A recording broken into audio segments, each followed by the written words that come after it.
Rivers. It was written when I was 18 years old. Just out of high school. It goes like this. I've known rivers ancient of the world, and older than the flow of human blood and human veins. My soul has grown deep like the rivers. I bathed in the Euphrates when dawns were young. I built my hut near the Congo, and it lulled me to sleep. I looked upon the Nile and raised the pyramids above it. I heard the singing of the Mississippi when Abe Lincoln went down to New Orleans, and I've seen its muddy bosom turn all golden in the sunset. I've known rivers, ancient, dusty rivers. My soul has grown deep like the rivers. And the second point is, I too sing America. I am the darker brother. They send me to eat in the kitchen when company comes, but I laugh and eat well and grow strong. Tomorrow I'll be at the table when company comes. Nobody will dare say to me, eat in the kitchen then. Besides, they'll see how beautiful we are and be ashamed. I too am American. In 1897, I went to Atlantic University and stayed there 13 years, making a systematic study of the American Negro, which wasn't well done because we didn't have money enough or personnel to carry it out. But nevertheless, it's fair to say that for the next 25 years, there wasn't a book published on the Negro problem that didn't have to depend upon what we were doing at Atlantic University. It was the first study of the sort. Ours was the first institution in the United States, white or black, that had any course on the history of the American Negro, or on Negro history in general. So that it was a good beginning. But while I was there, my faith in knowledge as a solution of the Negro problem was shaken. Lynching was common. Before I went away from there was an average of one lynching every week for some years. And it was a terrible sort of thing. There was one case very near Atlanta in which I knew from my studies just what had happened. It was a case of a Negro peasant not receiving his wages at the end of the season. He got in a fight with his hirer and killed him, and ran away. And then, when they couldn't find him, they raised the altogether new issue that he had raped the man's wife, which was evidently just dragged in. Well, I had a letter, which I hadn't delivered, to Joel Chandler Harris, the author of the Uncle Remus Tales. He was then on the Atlanta Constitution. So I took that letter and started downtown to deliver it to him and to talk to him about the situation. And on the way down, I found that this Negro, Sam Hose, had been caught and lynched, and that in the meat market, which was on the way I had to pass, his fingers and toes were being exhibited. Well, I didn't deliver the letter. I went back to Atlantic University. And then I made up my mind that knowledge wasn't enough. That even if people were ignorant of essential matters which they had to know, they wouldn't correct their actions without more realization of just what the difficulties were. They had not only to know, but they had to act.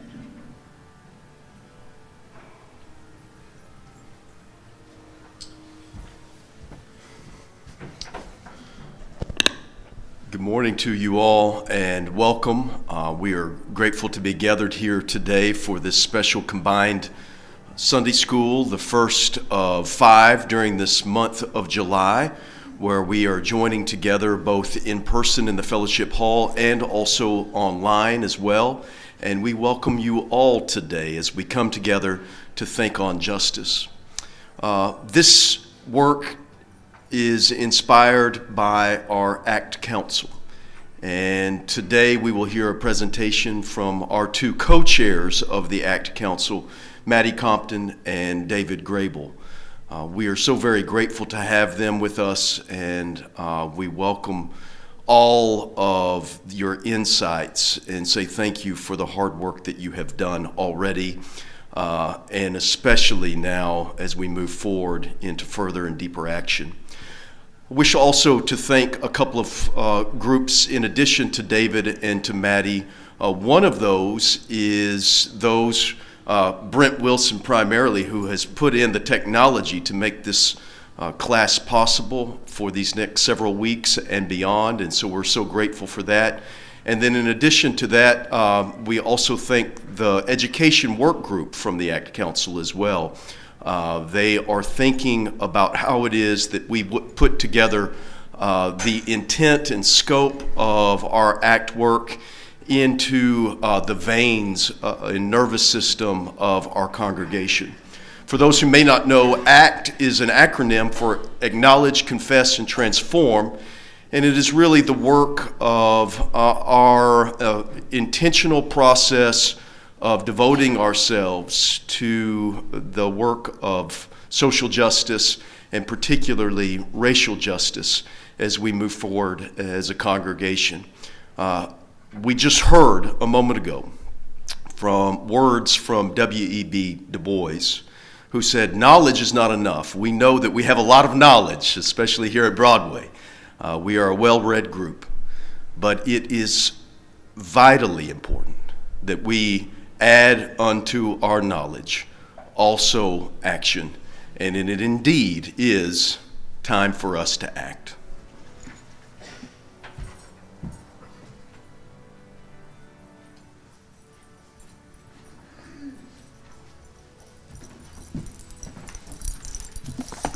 Good morning. I'm Mattie Compton, and I co-chair the ACT Council with my friend David Grebell, who will be joining us. I want to acknowledge that the music we heard this morning is from the 1996 self-titled CD, Donnie McClurkin, and that the poetry you heard in the voice of Langston Hughes, the poem The Negro Speaks of Rivers, and I Too, were delivered by Langston Hughes' own voice from a CD entitled Our Souls Have Grown Deep Like the Rivers. So a lot has happened that brought us to this place. And I wish I knew how to use this. David, maybe. Yes, thank you. So if you'll go to the first slide. What does justice for all mean is the title of today's segment. And there have been lots of deaths of African Americans at the hands of white supremacists, unarmed African American men and women at the hands of law enforcement officers. We can go back to September the 6th, 2018, when Botham Jean was killed in his own apartment by Amber Geiger. There was some measure of justice there because Amber Geiger was convicted of the murder of Botham Jean, and recently her appeal from that conviction was denied. We can go back to October the 12th, 2019, right here in Fort Worth, Texas, where a Tatiana Jefferson was killed in her own home in front of her nephew and by Officer Aaron Dean, and to this moment, there has been no justice. Once again, there is another delay as they have changed the judge who will preside over this case. So no justice. We can go to February 23, 2020, when Ahmaud Arbery was chased down by 3 men, all of whom have now been convicted of his murder, both in the state courts and in a federal arena. We can go to March the 13th of 2020, when Breonna Taylor was killed in her own home, in her own bed, as a result of a no-knock warrant. And to this very day, the officers who killed her have been found to have committed no wrong against her. And then we can go even all the way back to April 29th, 2017, when 17-year-old Jordan Edwards was killed by Officer Roy Oliver, and he was convicted, although the sentence to me suggests limited justice. But finally, we get to the date of May 25th, 2020, and the murder of George Floyd. All of these incidents, they're like striking a match. You keep trying to strike a match. You keep trying to strike a match, and it doesn't flame. But George Floyd's murder was the time that the spark took hold. And it was the time and the occasion on which that public murder, lasting for more than 8 minutes, incited the world, this nation, people to act, to respond. And it is, in fact, that event that caused Broadway's pastor. Next slide, please. So there you see the response. Our response in this nation, our response in this city, our response nationally to that murder. And so Broadway, like many other places, was aware of all these prior murders. We were aware of and talked about and responded to these events. And we responded, our pastor responded from the pulpit about all kinds of injustices that we witnessed. Next slide, please. In fact, Broadway had had a book study on White Too Long by Robert Jones that talked about the prevalence of white supremacy and its role in the church, particularly in Baptist churches like ours. Next slide, please. In fact, we see one of our past pastors, Roy Hudgens, who had said that, who was a part of that period in which we too were not acting bravely and were not acknowledging and not confessing and then not transforming as a result of those things. There's Broadway in that era. Next slide, please. So our pastor wrote a letter to Broadway, and many of you have seen it. And there's the language from that letter. At this critical moment in our nation's history, it is important that the historically white church take responsibility for the harm it has done in dividing the body of Christ and segregating society. So this is a very difficult period. Next slide, please. And so he called upon Broadway to act. And there are many of you who may know how we got here, but this was the clarion call for us as a church to act that very call that the renowned Dr. W.E.B. Du Bois had made so many years ago. Next slide, please. But I hope that, we've heard from members, some now here, some now gone, that they didn't want to hear about all of this, because why is our pastor talking about these things, and particularly why is he talking about them from the pulpit? My goodness, that's just politics. But please understand, the justice, it's a spiritual and a scriptural mandate. And that mandate, most of all, can be found in Micah 6:8. He hath showed thee, O man, what is good, and what doth the Lord require of thee, but to do justly. He didn't say think justly. The scripture doesn't say meditate on doing justly. It says do justly, and to love mercy, and to walk humbly with thy God. Next slide, please. So here's how we got here. The deacon board responded to the pastor's letter, and we decided that we wanted to provide a framework for the work to be undertaken by electing 5 deacons to a Deacon Act Committee, and that happened on November the 16th. Remember, George Floyd died 5/25/2020.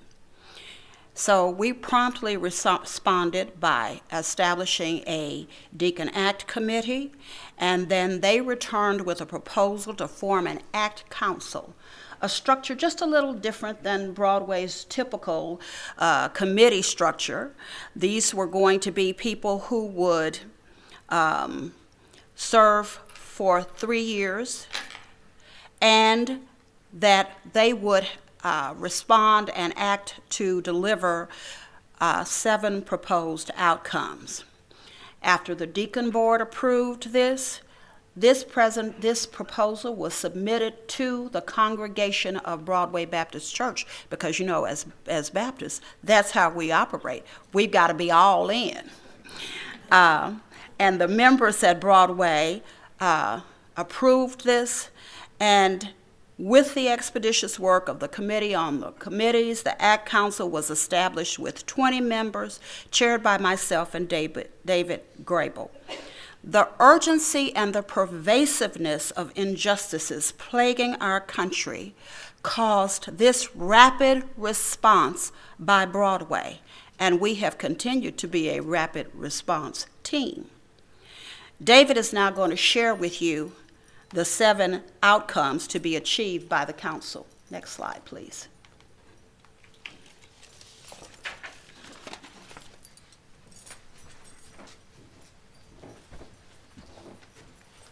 Thank you, Mattie. I didn't realize there were so many people sitting behind me.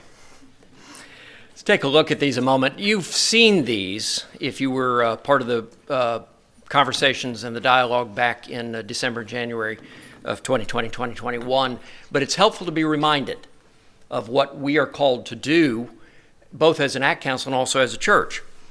So these are 7 desired outcomes. That was the phrase that we used, that guide our work and have guided our work for the last 18 months and will guide our work for the next 18 months.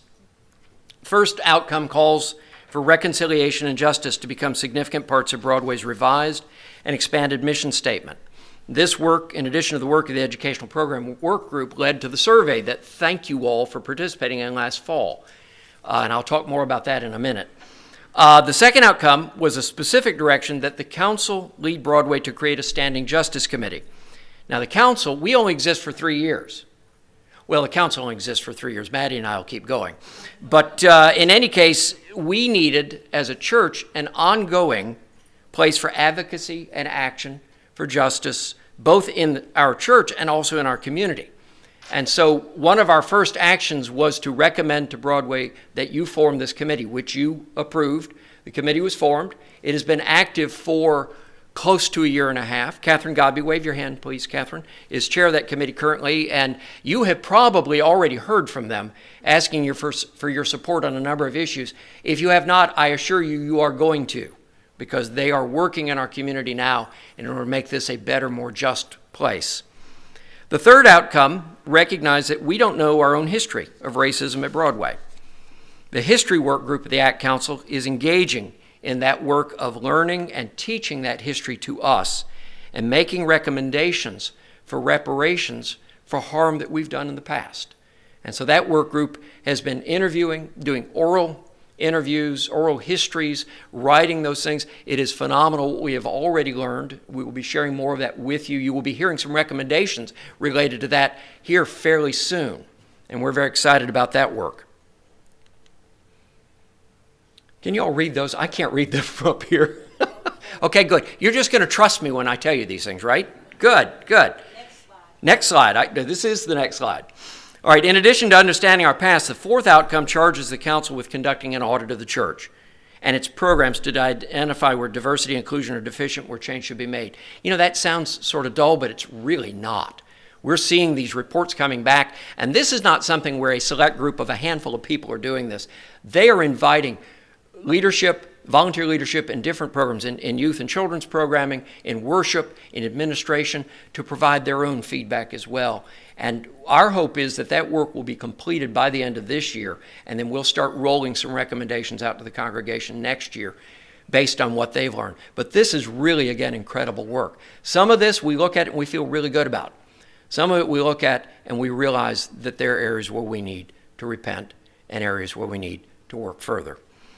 The fifth outcome you're experiencing this morning, educational programming.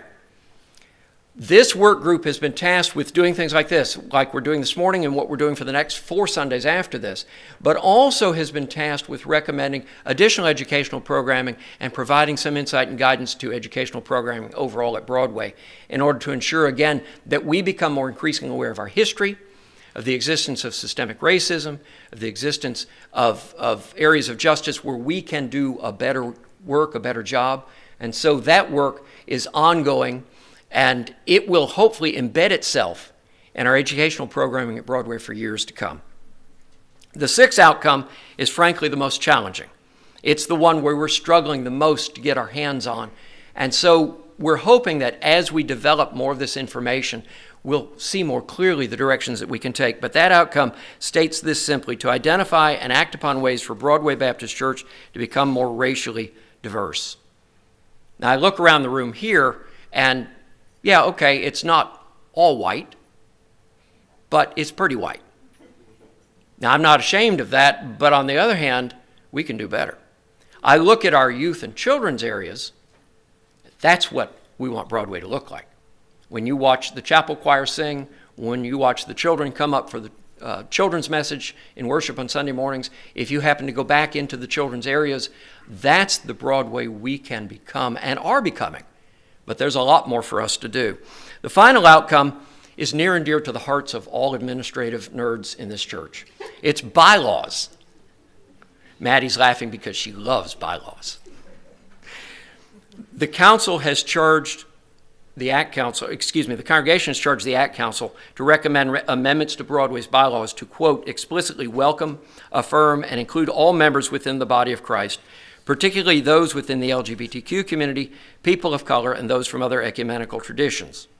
This work group has already drafted some things for us to look at, and they are now waiting for some additional information that the council is developing, and you will see some of that work rolling out to you again within the next 18 months. When I think about what we're asking them to do, I look around and I see we do a lot of this already.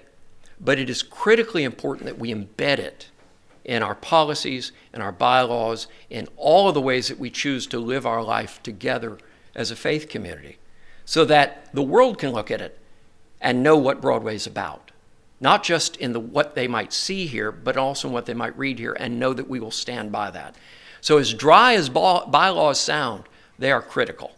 And I'm looking forward to being able to share with them some of these with you in the near future. Let me talk a little bit about what we've been doing. Those are the desired outcomes. After you authorized the formation of the ACT Council. As Mattie said, the Committee on Committees very quickly worked to bring together 20 people to serve on that council. Mattie and I decided that we needed to start meeting immediately. So we set our first meeting for January of 2021. We set our first meeting for January the 6th, 2021. Now, we had planned an extensive agenda, okay, to set our work, to organize it, to determine how we would do our work, to establish the work groups, do all of those things. How much of that agenda do you think we got accomplished on January the 6th? Nothing, because this became an important thing. This was the day of the insurrection at the United States Capitol. And so we wrote and approved a statement that says in part, the use of Christian symbols in this violent attack, along with other symbols like the Confederate battle flag, are part of the legacy of white supremacy that continues to plague America and blasphemes the name of God. So that was the very first thing that we did. And I think in some ways it was one of the most important things we did. It certainly set the tone for our work going forward. Let's talk about some of the initial outcomes. A lot of our work has been behind the scenes because there's a lot of data gathering that goes on. You've seen publicly a couple of things. You established, at our recommendation, the Justice Committee a year and a half ago, and they've been hard at work, and they're probably more out front than we are at the moment. The other thing that you've seen publicly is the survey that we did last fall, which almost 260 of you completed, so we appreciate that. So those two things we've accomplished. But as I talked about a moment ago, we're working on the diversity audits. We are probably, Nancy Bean, where are you? About 2/3 of the way through those. Would that be accurate? About halfway through. Okay, so a lot of work to go yet. If you've been on a committee or a volunteer leadership, you've seen those things. Otherwise, that's happening behind the scenes because you don't make good decisions without good information. And so we're grateful for the work that they are doing. We have begun to draft language for bylaws.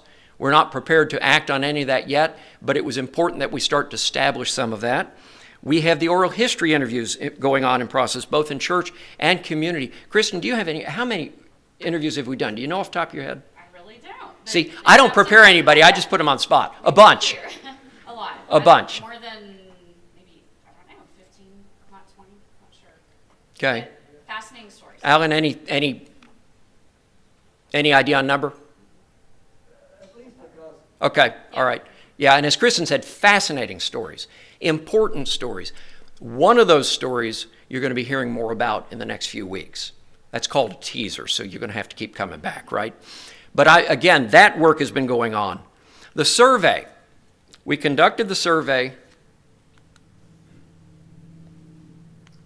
There we go. We conducted the survey in the early fall of 2021, and we did this.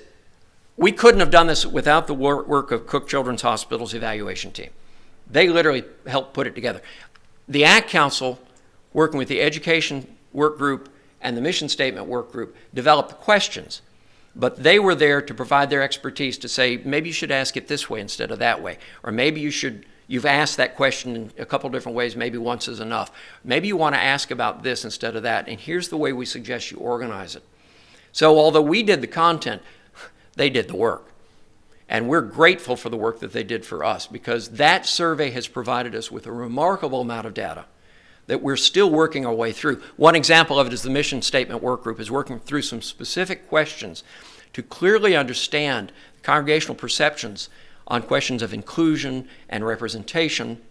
And then those questions will directly influence the recommendations that work group makes back to the council and ultimately through the deacons to you about our mission statement and how we might adjust it, amend it, edit it, change it in order to make it more just and inclusive. The survey received over 100 comments. We weren't going to put 100 comments up on the screen. We'd be here the rest of the morning. So there are 3 representative ones. You can see the last one there were some negative comments. And I don't want to mislead you. I'd say that probably about 20% of them were along this line. There's one comment that's not on there, though, that is my absolute favorite, and so I'm going to share it with you. And if the person who wrote this comment would like to stand up and acknowledge their authorship, I'd love to know you. But this comment was simply this: Broadway is super dope. Never change. Now, I have to go ask my grandchildren what that means. Okay, but it's good. So I'm happy with that.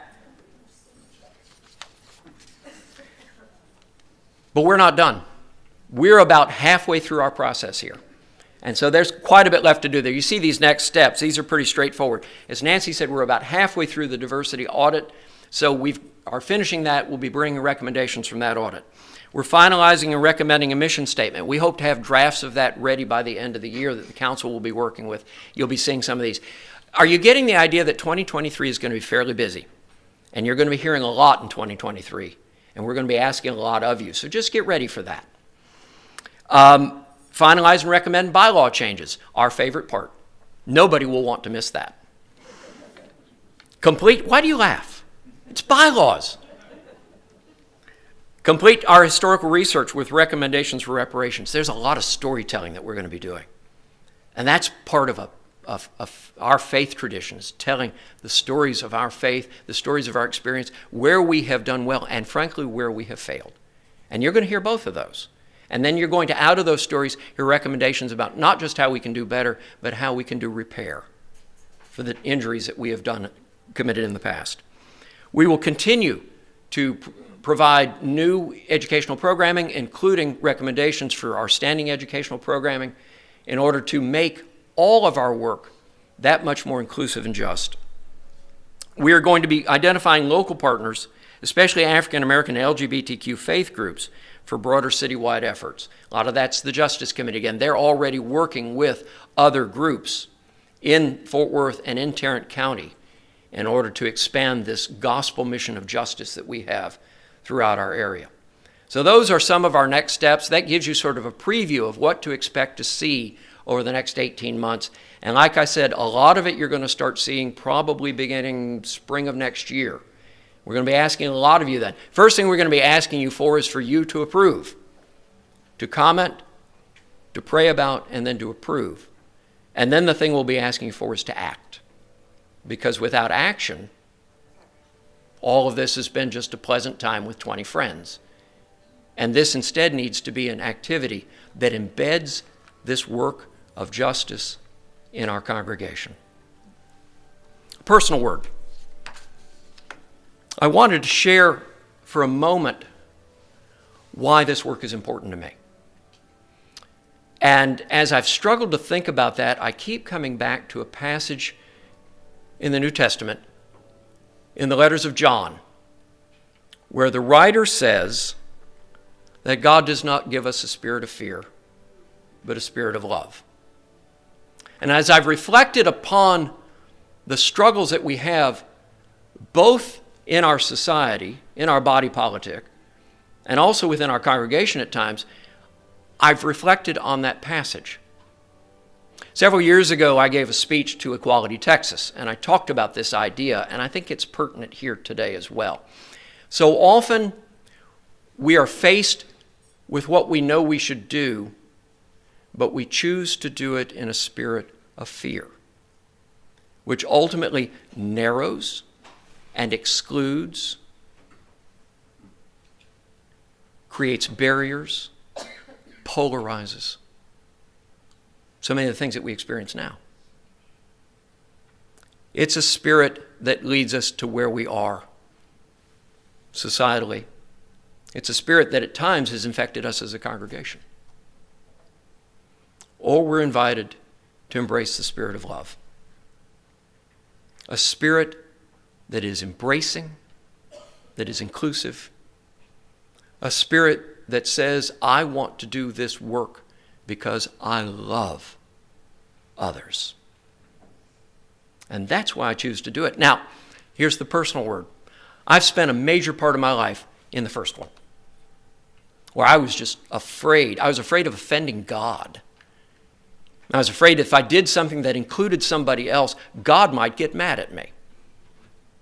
I am grateful that through the patient love and care and friendship of 30, 40 plus years, including some of the folks sitting in this room right now, that I've come to appreciate the fact that I can choose the spirit of love.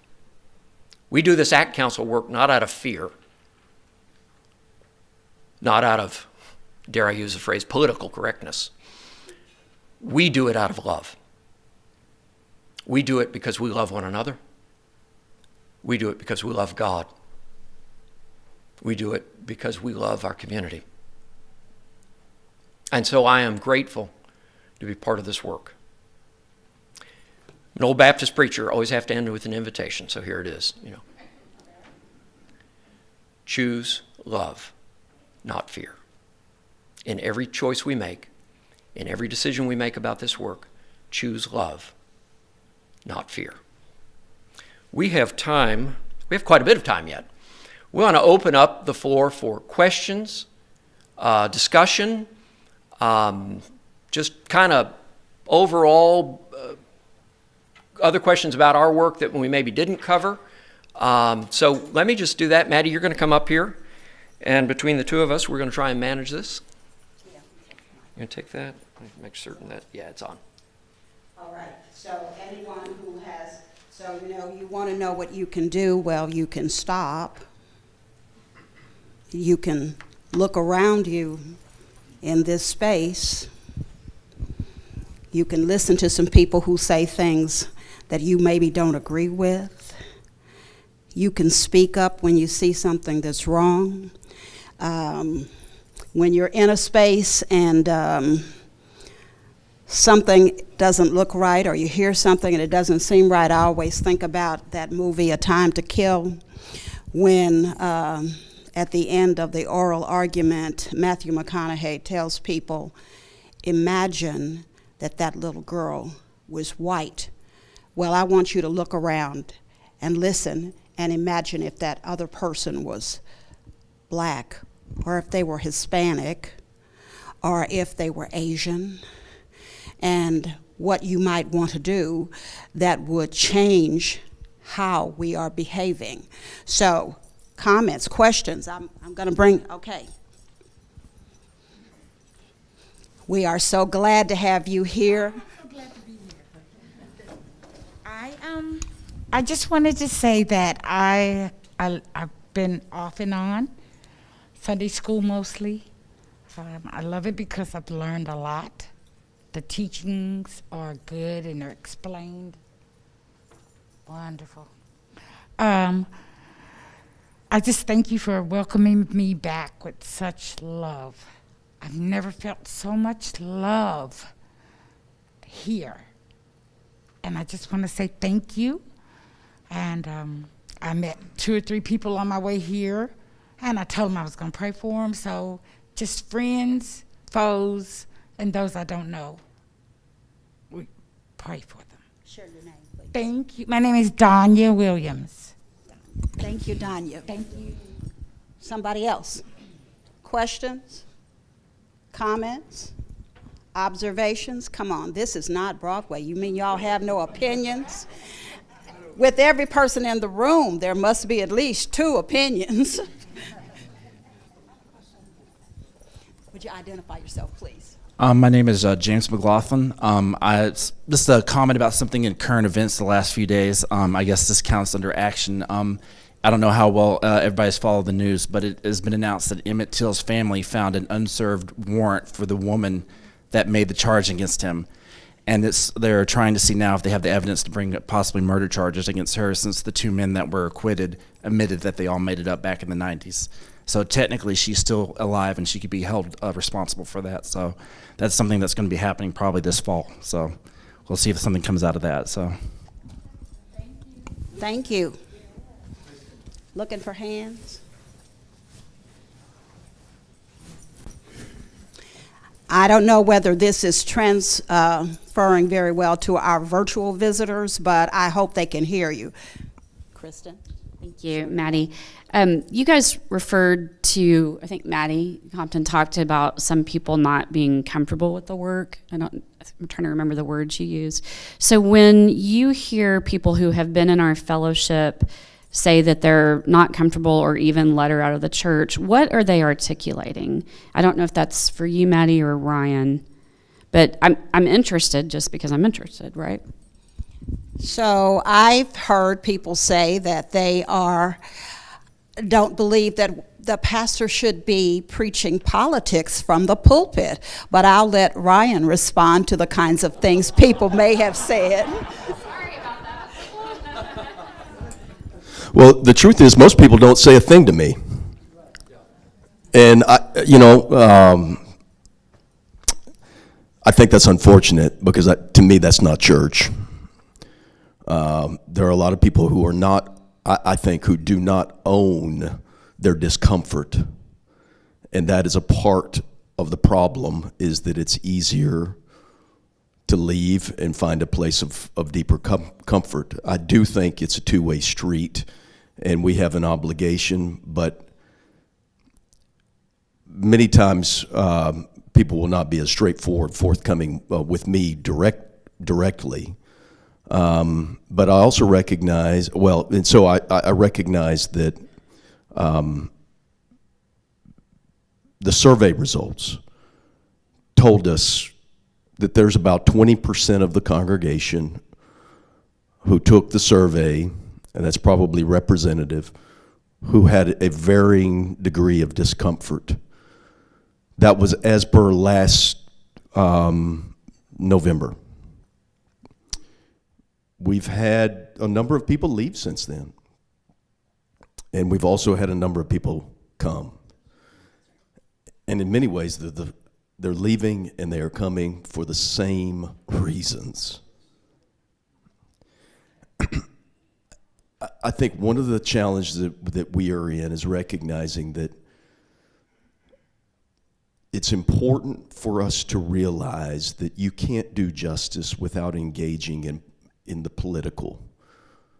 The word political comes from the word polis, which means city, and it's how we govern our city, how we organize our city, the work that we do. And as I said last week, politics is the way that we solve our problems without violence. And I think we have an obligation to be a leader as a congregation in that kind of positive political power work that is creative and not destructive. That is separate from partisanship. Partisanship is Democrat or Republican. At this critical moment in America, it is very, very important that we be working to build allies across political parties for the same common work, because these are dangerous times, and we have to give a voice.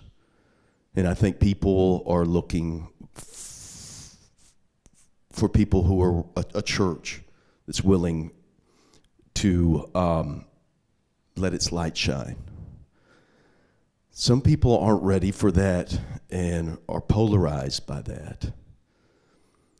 But the work and value of the people is too important to allow that to arrest us in the most critical action that we have to be taking today.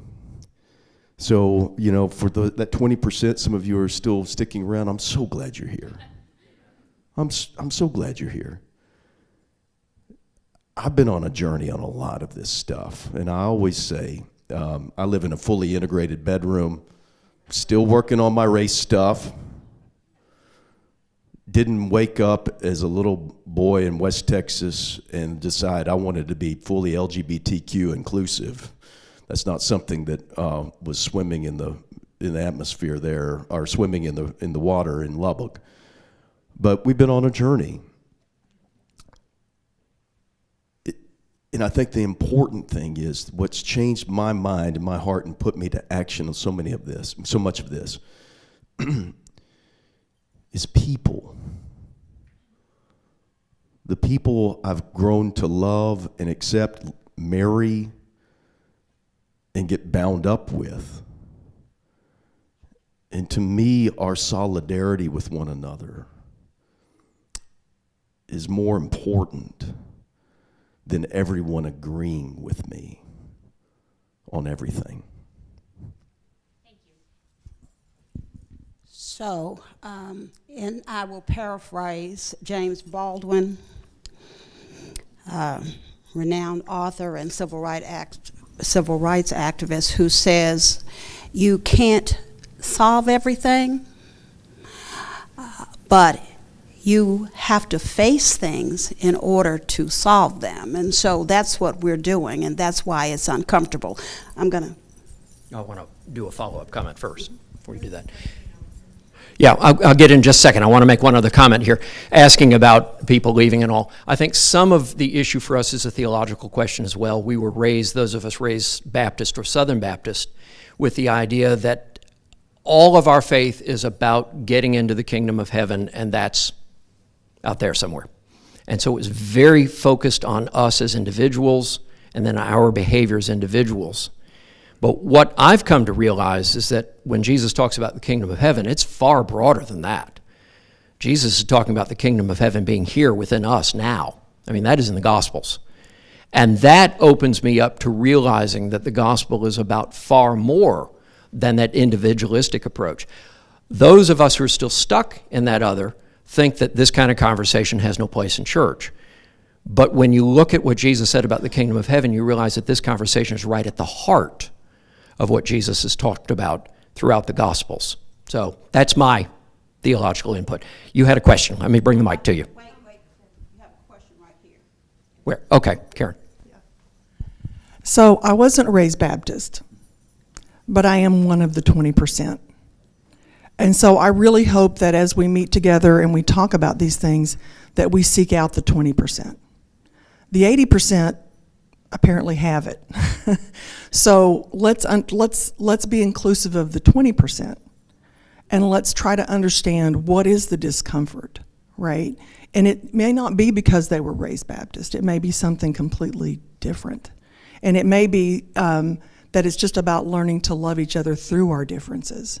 I laughingly say how much I love Pastor Ryan and his courage and his courage to speak on things that you're probably not going to find a room in the world that agrees on all these issues. So how can we learn to love each other even though we may feel uncomfortable? Both sides may feel uncomfortable. And I think that's how we grow. That is diversity, is when the 20% don't feel like they have to let her out because they feel like they're heard and they're loved. And so thank you for that question.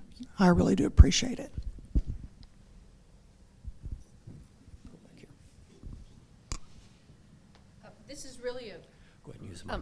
This is really a question of practicality. When those of us learn of something that we think may be a piece of valuable information for the committee, how do we then communicate that?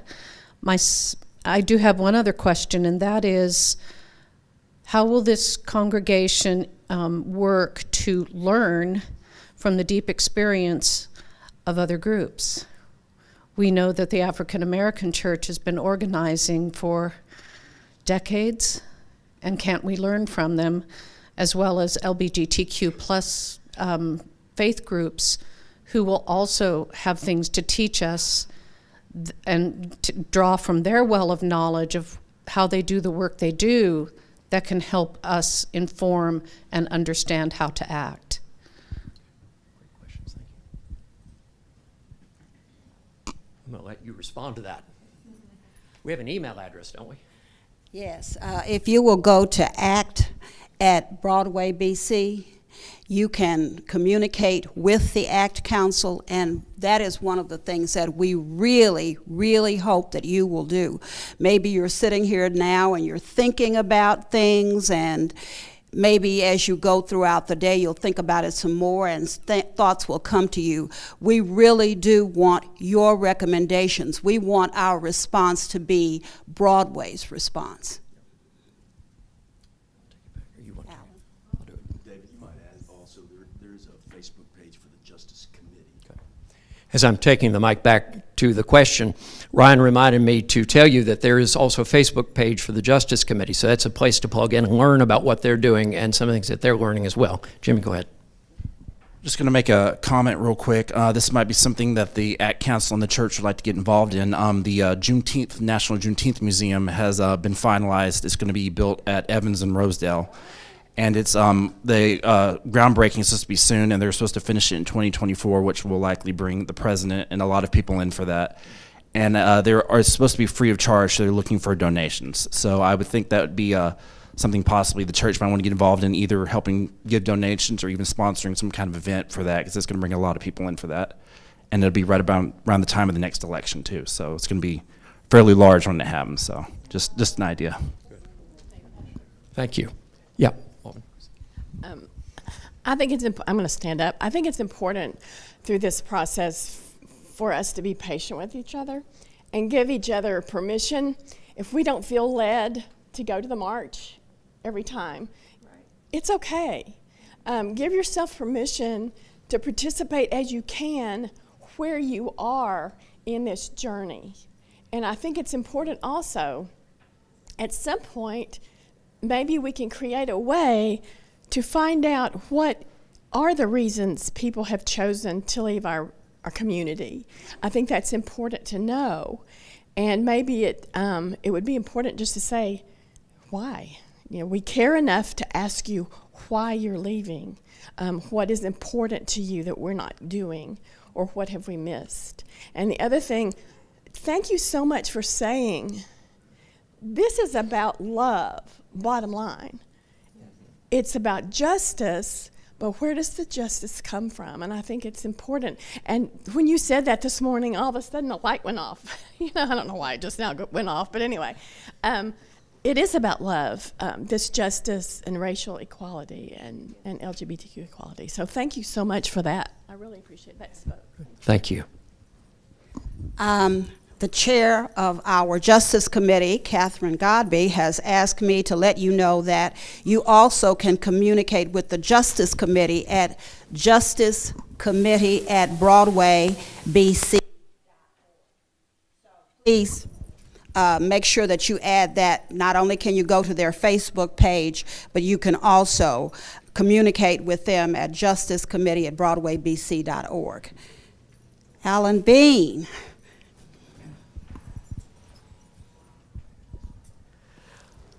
I'm part of the history working group, and one thing I noticed as I was reading through Living Stones, James Leo Garrett's 2-volume, almost 1,000-page history of Broadway Baptist, is that he gives a fairly exhaustive account of every official denominational and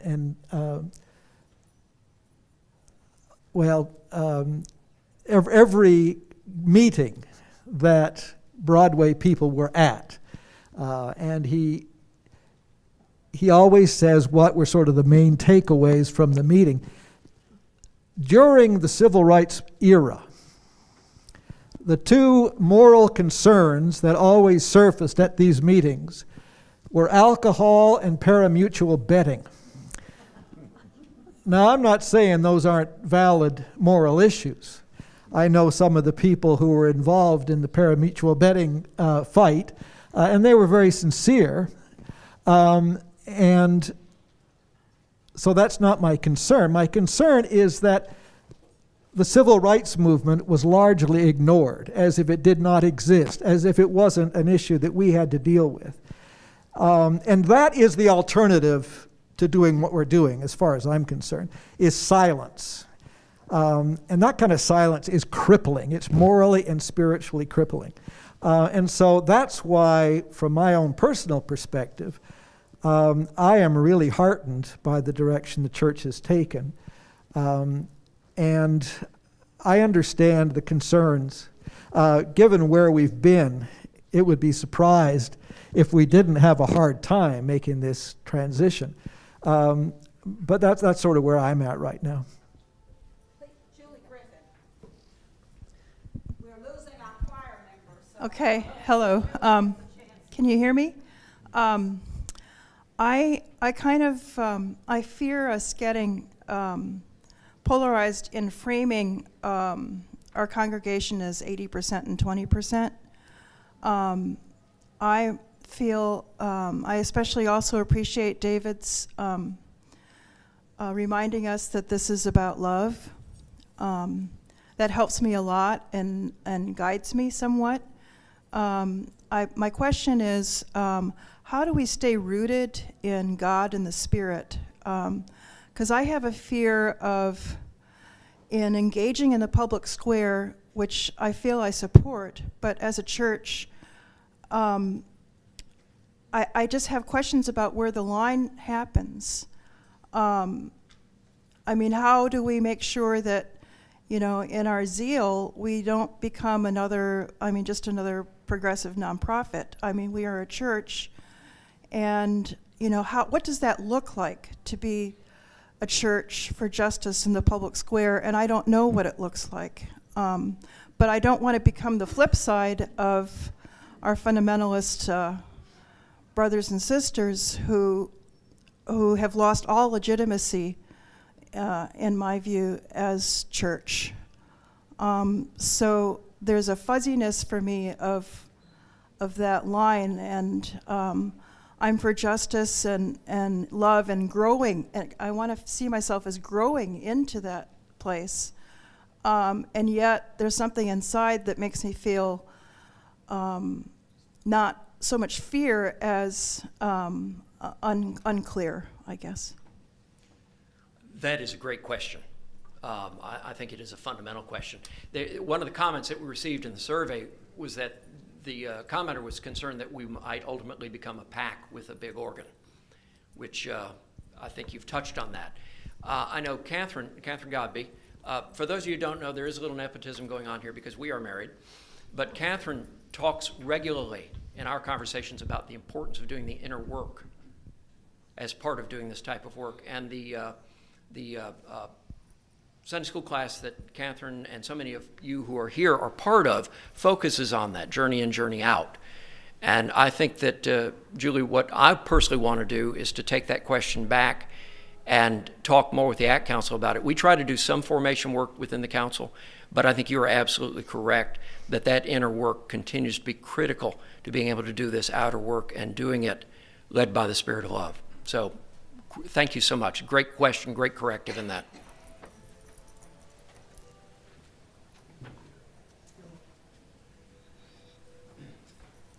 Linda Hill.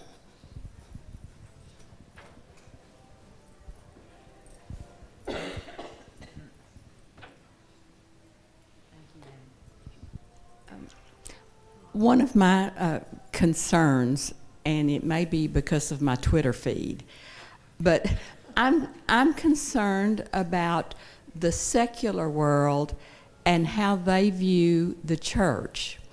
And I am just seeing so many people, and most of them are younger, who are just saying, we don't want to be a part of the Christian church because they're closed-minded, they're prejudiced, they're this, they're that. And I think it's a step in the right direction for Broadway to be saying there's more than one way to be a Baptist.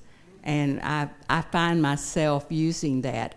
But as I meet new people, it is helping me for this ACT Council to be doing the things they are doing. And in fact, I even had somebody come up to me at Trinity Terrace this week and say, I heard your preacher Sunday really did a good job of being straightforward. And they're not members of our church or, you know, whatever. So I think we are going in the right direction. And I think Ryan's leadership has been wonderful in that regard. And it's making me almost not be afraid to admit that I go to church, which so I think when we're thinking about the people who disapprove, it's so easy for us to think of our relatives and the people who are still Southern Baptists or, you know, all of those people. But there's another whole group that will be inspired by the witness of Broadway. Other hands?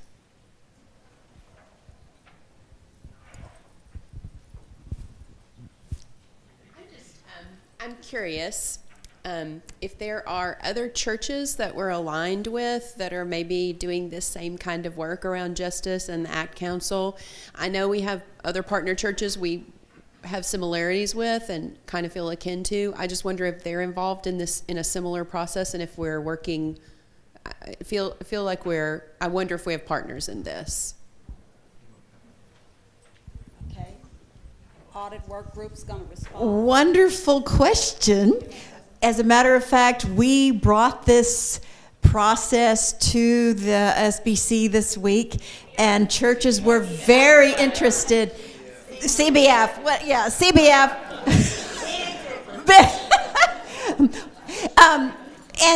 And churches were very interested, and I think this is as a systematic kind of process that we're doing. I think it's very cutting edge. But I think you will be seeing other churches doing it and coming to our ACT Council to ask for guidance on that. I may just add to what Nancy said. I met Friday with members from Wake Forest Divinity School. They have received a substantial grant from the Lilly Foundation to assist churches in the Southeast in centering justice efforts in the life of their church as part of what they call their Thriving Churches or Thriving Congregations initiative. And they actually invited me to come and to speak with some students because they identified some of the things that we are doing as a mark of a thriving congregation engaged in the issues of the day in an attempt to be creative, reconciliatory, and also to bring about a sense of healing and courage and renewal at this time. So I think that that's a good thing. Thank you for the acknowledgement. We've left, but I think it's important to say, we really are all on a journey, and I think part of the work group's knowledge from the survey was a recognition that this is the kind of thing the congregation had said in the survey we want to do more of, and have not, frankly, been able to do so over the last 2 years because of COVID, to be in person together. A lot of really quality engagement, interpersonal connection takes place in person, and that wasn't possible to the same degree, of course, on Zoom. So I'm glad that we are having these conversations here in person, and wherever you are on the journey, I think it's important for us to commit ourselves to that. I want to thank David and Mattie for their presentation today, their leadership of the ACT Council, and also to thank you all for your participation here.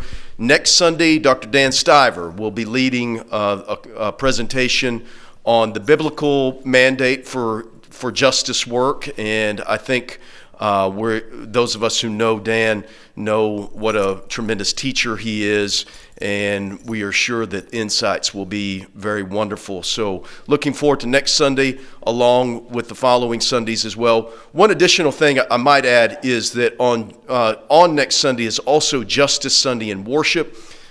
Catherine will be preaching, and we're looking forward to that, and we will also have the opportunity to continue the conversation next Sunday around the tables here during lunch. So plan to be both here on Sundays for Sunday school next week and also for lunch. Thank you all, and we hope that you have a happy 4th. God bless you.